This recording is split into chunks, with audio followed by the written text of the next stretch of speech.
은하수 76회. 몸이 아픈 사람들은 치료가 간절합니다. 반갑게 맞이하여 주는 집사님들에게 단내 인사를 하는 여자 집사님. 작은 한숨을 쉽니다. 그 한숨 속에서 딸로 인하여 겪어야 했던 고통이 무난했음을 느낄 수 있었습니다. 전도사님, 이 애는 저의 딸입니다. 처음부터 이랬던 것이 아니라 중도에 이렇게 되었습니다. 하고 말하면서 집사님은 애잔한 눈빛으로 전도사님을 바라봅니다. 그래요. 걱정 많이 되시겠습니다. 기도 많이 하셔야 하겠습니다. 그런데 왜 이렇게 됐습니까? 하고 전도사님이 말을 합니다. 중학교 졸업하고 취직했습니다.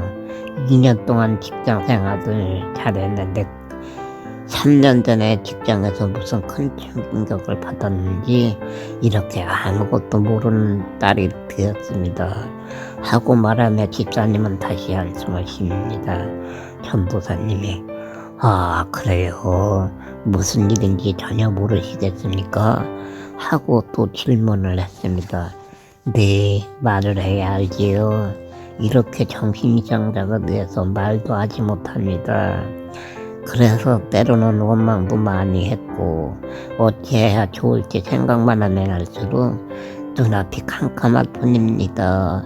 하고 말하면서 집사님은 안타까운 표정으로 전도사님을 바라보며 전도사님, 제발 안수하여 저의 딸을 고쳐주세요.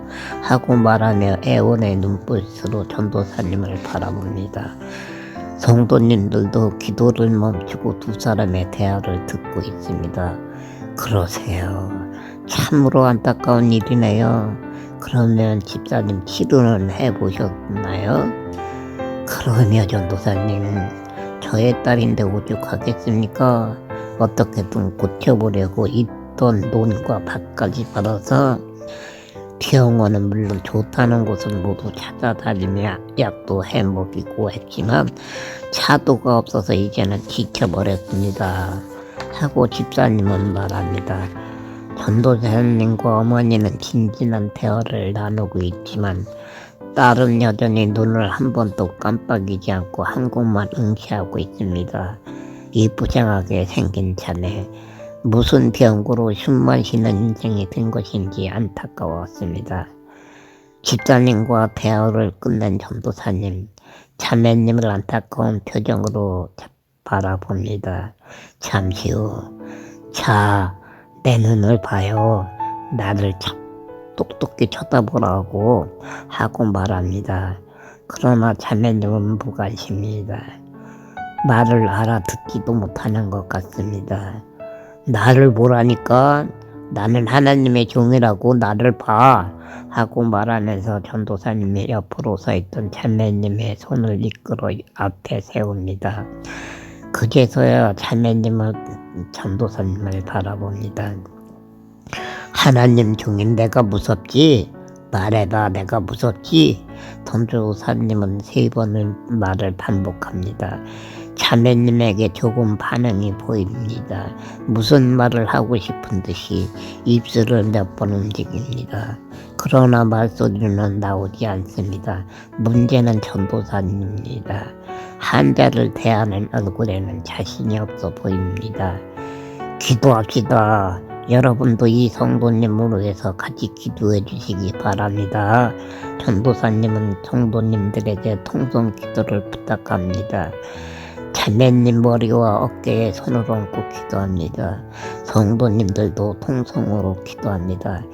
기도가 끝난 후 전도사님은 다시 자매님을 위하여 기도한 후에 믿는 자들에게는 이런 표적이 따르니 곧 저희가 내 이름으로 귀신을 쫓아내며 새 방언을 말하며 뱀을 집으며 무슨 독을 마실지라도 해를 받지 아니하며 병든 사람에게 손을 얹은 중 나으리라. 하고 마가복음 16장 17절에서 18절 말씀을 증거합니다. 그러나 전도사님 표정에는 자신감은 보이지를 않습니다. 성경 말씀을 큰 소리로 말했으나 힘은 없어 보입니다. 강사가 저렇게 힘이 없는데 어떻게 귀신을 쫓아내지? 기근이는 속으로 중얼거립니다. 자매님은 여전히 멍 때린 모습입니다. 참으로 안타까웠습니다. 전도사님은 자매님에게 귀신이 있다고 귀신을 쫓아내려고 하는데 귀신은 미동도 하지 않는 것입니다. 차라리 내가 기도하는 것이 더 좋겠다. 기근이는 다시 또 속으로 중얼거립니다. 정말로 귀신이 들어간 것인지 아니면 무슨 충격을 받아서 머리에 이상이 생긴 것인지는 모르겠지만 이렇게 깊이 병이 든 사람은 처음 봅니다. 딸을 돌보는 집사님 얼마나 안타까울까요?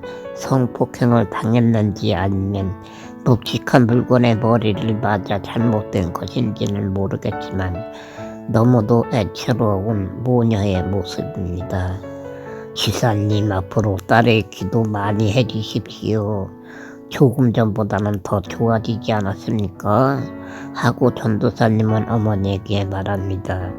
그런데 희귀한 문제가 생겼습니다. 자매가 이렇게 된 것은 자매의 잘못도 있겠지만 부모의 죄 때문입니다. 딸을 위해 하나님께 기도하지 않았고 잘 돌보지 않았으며 관심도 두지 않았기 때문입니다. 어찌 부모가 되어서 이럴 수가 있습니까? 하고 말을 합니다. 순간 집사님의 모습은 황당한 모습으로 변했고 교우과는 무거운 침묵이 흘렀습니다. 참으로 너무 심하다. 강사가 어떻게 저런 말을 할까? 이해되지 않는 전도사님 모습. 기근이는 어이가 없다는 표정으로 머리를 흔들며 중얼거립니다. 교육과는 어떤 상황이 되었을까요? 전도사님은 하나님의 종이 아니라 재판장으로 변모한 것입니다. 쉽게 말해서 자신 생각으로 판단을 하는 거짓 판사가 되어버린 것입니다. 집사님을 실족하게 만든 것입니다. 교인들이 여기저기서 수군거립니다. 강사가 심한 말을 했다고 어쩌면 저렇게 아무것도 모르면서 안수 기도하느냐고 작은 소리로 책망하는 말도 했습니다. 집사님은 딸의 손을 잡고 황급히 나갔습니다. 전도사님은 집사님을 시험에 빠지게 한 것입니다. 성도님들에게도 상처를 준 것입니다. 이 글을 쓰는 것은 강사님을 탓하기 위함이 아닙니다. 예수님은 이 땅에 오신 이유를 말하고자 합니다. 부흥 강사들은 안수로 병을 고쳤다는 말을 많이 합니다. 그러나 예수님은 병 고침을 위하여 오신 것이 아닙니다. 그런데 부흥 강사들은 왜 병 고치는 것으로 때로는 성도들을 시험에 빠지게 하는 것일까요? 자신을 나타내기 위해서 하는 경우가 많기 때문입니다. 하나님을 두려워하는 강사가 되어야 합니다.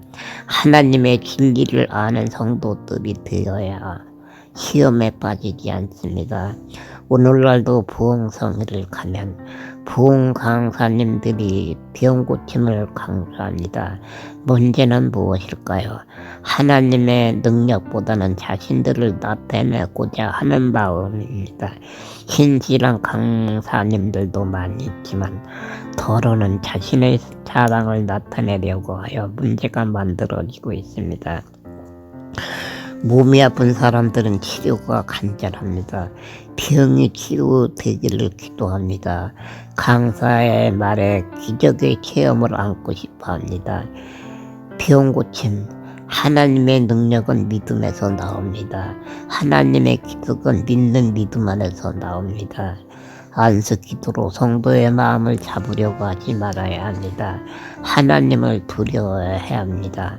강사의 말로 인하여 영혼이 실족하게 만들어질 수도 있기 때문입니다. 마태복음 18장 6절에 누구든지 나를 믿는 이 소자 중 하나를 실족해 하면 차라리 연자 맷돌을 그 목에 달리고 깊은 바다에 빠뜨리는 것이 나으니라 하고 말씀합니다. 실족해 하는 죄 얼마나 무서운 죄일까요? 연자맷돌을 목에 달리우고 바다에 빠뜨리는 것보다도 더 무서운 죄라고 하셨습니다. 실족하면 영원히 죽는 것이기 때문입니다. 저는 성결교회에 2년 동안 다녔습니다.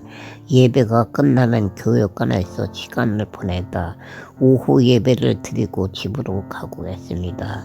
어느 날 우연히 관리 집사님과 대화를 나누게 되었습니다.